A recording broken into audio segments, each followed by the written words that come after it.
15. Ordeal and execution. As he spoke, one of the strangest-looking men I ever beheld entered the chapel at the door through which Carmilla had made her entrance and her exit. He was tall, narrow-chested, stooping, with high shoulders, and dressed in black. His face was brown and dried in with deep furrows. He wore an oddly shaped hat with a broad leaf. His hair, long and grizzled, hung on his shoulders. He wore a pair of gold spectacles, and walked slowly, with an odd shambling gait, with his face sometimes turned up to the sky, and sometimes bowed down towards the ground, seemed to wear a perpetual smile. His long thin arms were swinging, and his lank hands, in old black gloves ever so much too wide for them, waving and gesticulating in utter abstraction. "The very man," exclaimed the general, advancing with manifest delight. "My dear Baron, how happy I am to see you. I had no hope of meeting you so soon." He signed to my father, who had by this time returned, and leading the fantastic old gentleman, whom he called the Baron, to meet him. He introduced him formally, and they at once entered into earnest conversation. The stranger took a roll of paper from his pocket, and spread it on the worn surface of a tomb that stood by. He had a pencil case in his fingers, with which he traced imaginary lines from point to point on the paper, which from their often glancing from it, together, at certain points of the building, I concluded to be a plan of the chapel. He accompanied, what I may term, his lecture, with occasional readings from a dirty little book, whose yellow leaves were closely written over. They sauntered together down the side aisle, opposite to the spot where I was standing, conversing as they went. Then they began measuring distances by paces, and finally they all stood together, facing a piece of the side wall, which they began to examine with great minuteness, pulling off the ivy that clung over it, and rapping the plaster with the ends of their sticks, scraping here, and knocking there. At length they ascertained the existence of a broad marble tablet, with letters carved in relief upon it. With the assistance of the woodman, who soon returned, a monumental inscription, and carved escutcheon, were disclosed. They proved to be those of the long-lost monument of Camilla, Countess Karnstein. The old general, though not I fear given to the praying mood, raised his hands and eyes to heaven, in mute thanksgiving for some moments.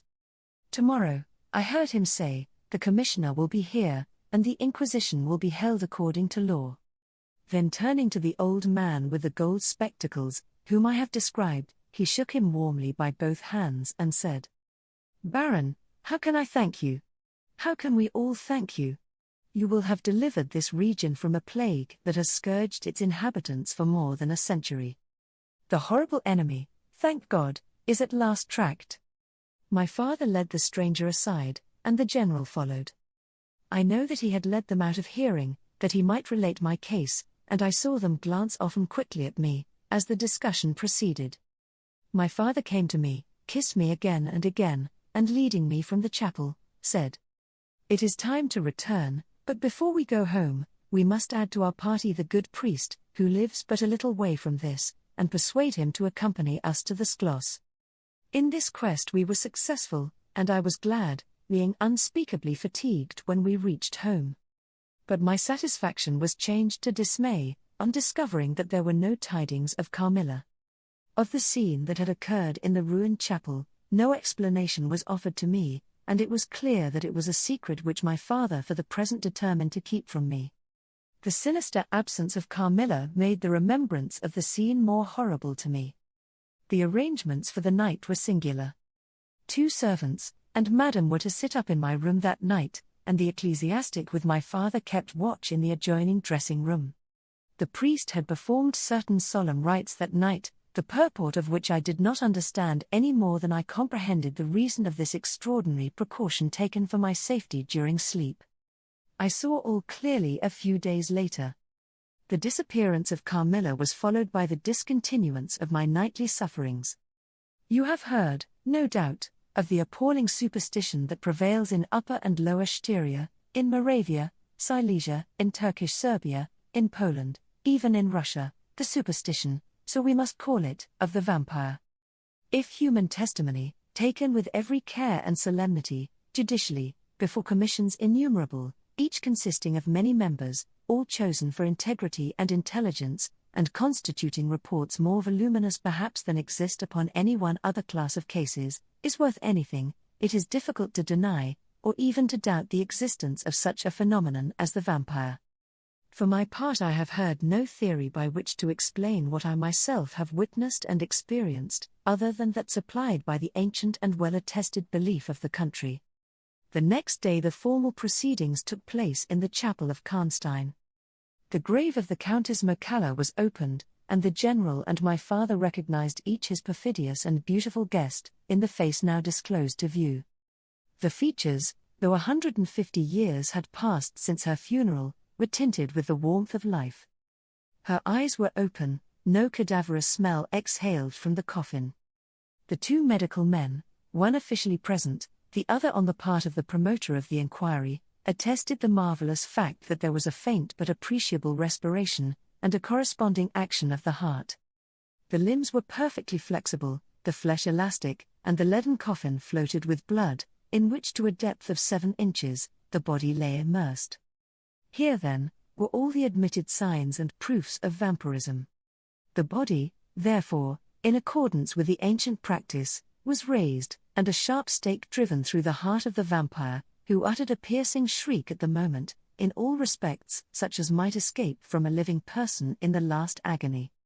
Then the head was struck off, and a torrent of blood flowed from the severed neck. The body and head was next placed on a pile of wood, and reduced to ashes, which were thrown upon the river and borne away, and that territory has never since been plagued by the visits of a vampire. My father has a copy of the report of the Imperial Commission, with the signatures of all who were present at these proceedings, attached in verification of the statement. It is from this official paper that I have summarized my account of this last shocking scene. 16. Conclusion. I write all this, you suppose, with composure. But far from it, I cannot think of it without agitation. Nothing but your earnest desire so repeatedly expressed could have induced me to sit down to a task that has unstrung my nerves for months to come, and reinduced a shadow of the unspeakable horror which years after my deliverance continued to make my days and nights dreadful, and solitude insupportably terrific. Let me add a word or two about that quaint Baron Vordenberg, to whose curious lore we were indebted for the discovery of the Countess Mircalla's grave. He had taken up his abode in Graz, where, living upon a mere pittance, which was all that remained to him of the once princely estates of his family, in Upper Styria, he devoted himself to the minute and laborious investigation of the marvelously authenticated tradition of vampirism. He had at his fingers' ends all the great and little works upon the subject. Magia Posthuma. Phlegon de Mirabilibus. Augustinus de Cura pro Mortuis. Philosophicae et Christiani Cogitations de Vampiris, by John Christopher Herenberg, and 1,000 others, among which I remember only a few of those which he lent to my father. He had a voluminous digest of all the judicial cases, from which he had extracted a system of principles that appear to govern, some always, and others occasionally only, the condition of the vampire. I may mention, in passing, that the deadly pallor attributed to that sort of revenants is a mere melodramatic fiction. They present, in the grave, and when they show themselves in human society, the appearance of healthy life. When disclosed to light in their coffins, they exhibit all the symptoms that are enumerated as those which proved the vampire life of the long-dead Countess Karnstein. How they escape from their graves and return to them for certain hours every day, without displacing the clay or leaving any trace of disturbance in the state of the coffin or the cerements, has always been admitted to be utterly inexplicable. The amphibious existence of the vampire is sustained by daily renewed slumber in the grave. Its horrible lust for living blood supplies the vigor of its waking existence. The vampire is prone to be fascinated with an engrossing vehemence, resembling the passion of love, by particular persons. In pursuit of these it will exercise inexhaustible patience and stratagem, for access to a particular object may be obstructed in 100 ways. It will never desist until it has satiated its passion, and drained the very life of its coveted victim. But it will, in these cases, husband and protract its murderous enjoyment with the refinement of an epicure, and heighten it by the gradual approaches of an artful courtship. In these cases it seems to yearn for something like sympathy and consent. In ordinary ones it goes direct to its object, overpowers with violence, and strangles and exhausts often at a single feast. The vampire is, apparently, subject, in certain situations, to special conditions. In the particular instance of which I have given you a relation, Camilla seemed to be limited to a name which, if not her real one, should at least reproduce, without the omission or addition of a single letter, those, as we say, anagrammatically, which compose it. Carmilla did this, so did Milaka. My father related to the Baron Vordenberg, who remained with us for 2 or 3 weeks after the expulsion of Carmilla, the story about the Moravian nobleman and the vampire at Karnstein churchyard, and then he asked the Baron how he had discovered the exact position of the long-concealed tomb of the Countess Camilla. The Baron's grotesque features puckered up into a mysterious smile. He looked down, still smiling on his worn spectacle case, and fumbled with it. Then looking up, he said, "I have many journals, and other papers, written by that remarkable man. The most curious among them is one treating of the visit of which you speak, to Karnstein. The tradition, of course, discolors and distorts a little. He might have been termed a Moravian nobleman, for he had changed his abode to that territory, and was, beside, a noble. But he was, in truth, a native of Upper Styria. It is enough to say that in very early youth he had been a passionate and favoured lover of the beautiful Camilla, Countess Karnstein. Her early death plunged him into inconsolable grief. It is the nature of vampires to increase and multiply, but according to an ascertained and ghostly law. Assume, at starting, a territory perfectly free from that pest. How does it begin, and how does it multiply itself? I will tell you. A person, more or less wicked, puts an end to himself.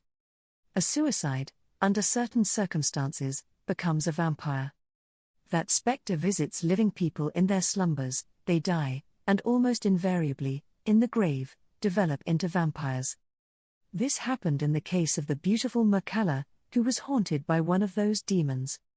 My ancestor, Vordenberg, whose title I still bear, soon discovered this, and in the course of the studies to which he devoted himself, learned a great deal more. Among other things, he concluded that suspicion of vampirism would probably fall, sooner or later, upon the dead countess, who in life had been his idol.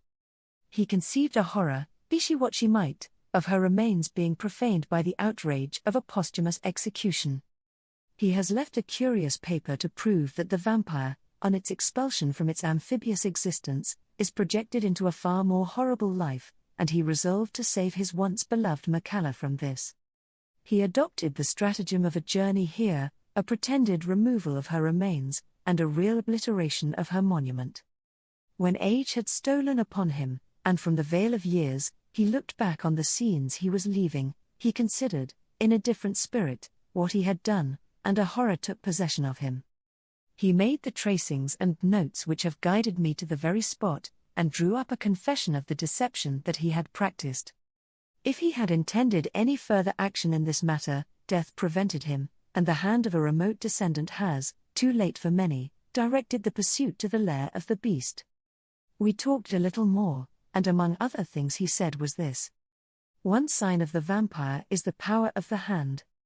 The slender hand of Camilla closed like a vice of steel on the general's wrist when he raised the hatchet to strike. But its power is not confined to its grasp, it leaves a numbness in the limb it seizes, which is slowly, if ever, recovered from. The following spring my father took me a tour through Italy. We remained away for more than a year. It was long before the terror of recent events subsided, and to this hour the image of Carmilla returns to memory with ambiguous alternations, sometimes the playful, languid, beautiful girl, sometimes the writhing fiend I saw in the ruined church, and often from a reverie I have started, fancying I heard the light step of Carmilla at the drawing-room door.